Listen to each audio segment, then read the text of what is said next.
जय Hind and welcome to Study Battle. हम लोग देख रहे हैं घटना चक्र सामान्य हिंदी, जिसमें से आज का चैप्टर रहेगा चैप्टर नंबर 13, जिसका नाम है अव्यय। ऑलरेडी हम लोग 12 लेक्चर कंप्लीट किए हैं, 12 लेक्चर 12 चैप्टर भी कंप्लीट कर चुके हैं। और स्टडी बैटल चैनल पे आप जाकर वहाँ से आप सब्सक्राइब करके देख सकते हैं प्लेलिस्ट में जाकर। तो आई होप मुझे विश्वास है कि आपको समझ में आएगा इस लेक्चर को। तो देखते हैं पहला जो क्वेश्चन है, परिभाषा। जिन शब्दों में लिंग, वचन, कारक आदि के कारण का कोई परिवर्तन नहीं होता है, इसमें क्या होता है, अव्यय कहलाते हैं। जैसे जिन शब्दों में लिंग हो गया, वचन, कारक आदि के कारण कोई परिवर्तन नहीं होता, उसे बोलते हैं अव्यय। नेक्स्ट देखते हैं, आहा, आप आ गए। वाक्य में आहा शब्द जो है अव्यय है। ठीक है, यह क्या होता है, विस्मयादि बोधक अव्यय का भेद होता है। कौन सा पद विकृत नहीं होता है, इसमें राइट आंसर अव्यय विकृत नहीं होता है। जिन शब्दों में लिंग, वचन, पुरुष, कारण आदि के कारण का कोई विकार उत्पन्न नहीं होता, उसे क्या बोलते हैं, अव्यय कहते हैं। क्वेश्चन नंबर 4 देखिए, भला मैं क्या कर सकता हूँ। इस वाक्य में भला शब्द जो है क्या है, अव्यय है, क्योंकि इस पे भला में लिंग, वचन और कारक आदि का प्रभाव नहीं होता है। ठीक है, इसकी वजह से क्या है, अव्यय है। नेक्स्ट देखते हैं, निम्नलिखित में से कौन सा अव्यय है। वर्तमान, नया, तथा और सुंदर। जो तथा, इस पर कोई भी लिंग, वचन, कारक पर प्रभाव नहीं पड़ने वाला, दैट्स वाई इसका ऑप्शन नंबर सी क्या है, अव्यय है। ठीक है, अब देखते हैं आप क्वेश्चन नंबर 6, हमें प्रतिदिन सूर्य नमस्कार करना चाहिए। इसमें से शब्द को पहचानिए। तो सूर्य जो प्रतिदिन है, प्रतिदिन पर लिंग, वचन, कारक का कोई प्रभाव नहीं पड़ रहा है, इसके वजह से क्या है, अव्यय है। ठीक है, आई होप क्लियर हो गया होगा। अव्यय के 5 प्रकार होते हैं, एक बार देख लीजिए। क्रिया विशेषण अव्यय, समुच्चय बोधक, संबंध बोधक, विषय आदि बोधक और निपात। ठीक है, अव्यय के भेद देखिए। अफसोस मैं नहीं जा सका, इसमें अव्यय के भेद देखिए कौन सा है, अफसोस है, तो इसमें क्या है, शोक सूचक अव्यय है, शोक सूचक। शोक सूचक जो अव्यय है, विस्मय आदि बोधक का एक भेद है, जैसे हो गया हाय, आह, ओ, काश, त्राई, तरह, ये सब। ठीक है, ये सब हमारा क्या है, चिन्ह कर सकते हैं। वह हमेशा अपने भाई के गीत गाता रहता है।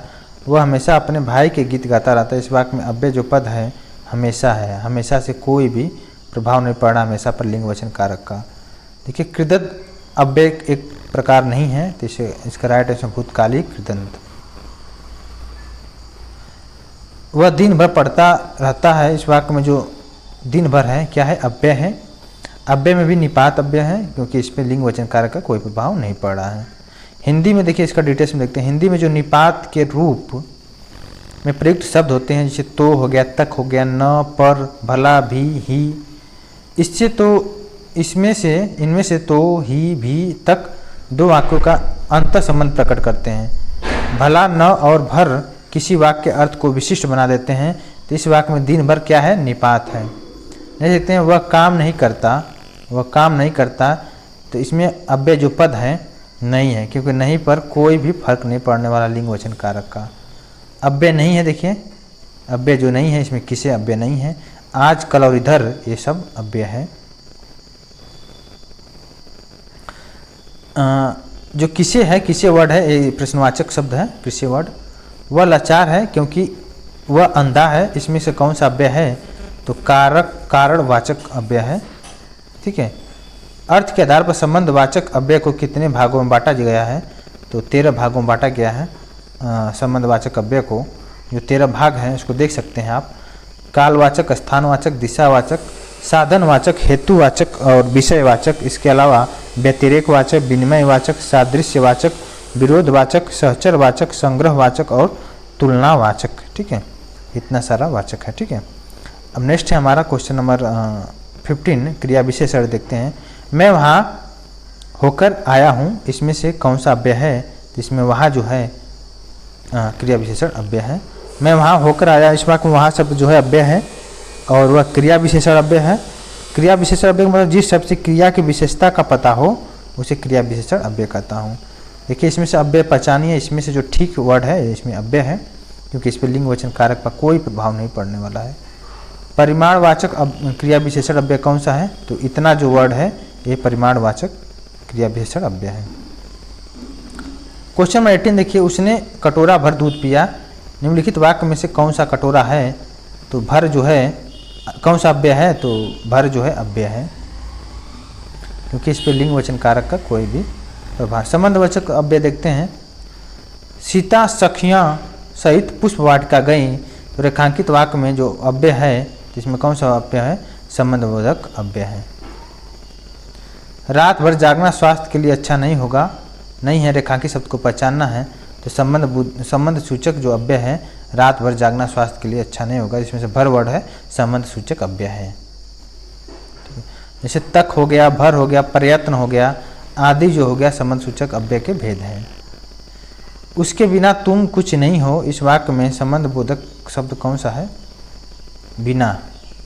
ठीक है, बिना। देखिए प्रश्नगत वाक्य में बिना जो वर्ड है संबंध बोधक शब्द है। ऐसे संबंध बोधक शब्द जो संज्ञा की विभक्तियों के पीछे बाद में आते हैं उसे संबंध बोधक अव्यय कहते हैं। यह प्रयोग की दृष्टि से संबंध बोधक अव्यय का एक उपभेद है। ये उपभेद दो प्रकार के होते हैं, संबंध अनुबंध और संबंध बोधक अव्यय। समुच्चय बोधक अव्यय है। देखिए कौन सा समुच्चय बोधक अव्यय नहीं है? इसका राइट आंसर आजन्म जो है समुच्चय बोधक अव्यय नहीं है। निम्नलिखित में से अव्यय कौन सा है? अव्यय जो है और जो वर्ड है क्या है? अव्यय है और।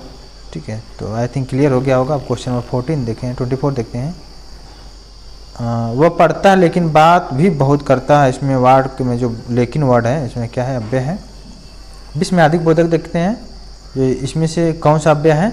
आह वर्ड है, ये भी अव्यय है, क्योंकि इसमें लिंग वचन कारक का कोई प्रभाव नहीं पड़ता है। देखिए जिन अव्ययों में हर्ष हो गया, शोक आदि के भाव विभूत हो या भाव सूचित हो, किंतु उनका संबंध वाक्य या उनके किसी विशेष पद से न हो, उन्हें बोलते हैं विस्मयादि बोधक अव्यय। जैसे आह, वाह, अरे आदि। क्वेश्चन 27 देते हैं। जिन वाक्यों का संबंध वाक्य से नहीं हो, वक्ता के हर्ष, शोक आदि के भावों से होता है, उसे क्या बोलते हैं? विस्मयादिक बोधक अव्यय बोलते हैं। विविध देखते हैं, इनमें से कौन सा उत्तर अव्यय के भेदों से असंगत है? तो विसर्ग बोधक अव्यय जो है इसका राइट आंसर होगा। अब देखेंगे चैप्टर नंबर 14 नेक्स्ट लेक्चर में। तो चैप्टर नंबर 13 कंप्लीट हो गया अव्यय। चैप्टर नंबर 14 में देखेंगे तत्सम एवं तद्भव शब्द, इसको नेक्स्ट लेक्चर में देखेंगे। तो इस लेक्चर में अभी इतना ही रखते हैं। नेक्स्ट लेक्चर में नेक्स्ट चैप्टर डिस्कस करेंगे। तो अभी के लिए बस इतना ही। Thank you so much.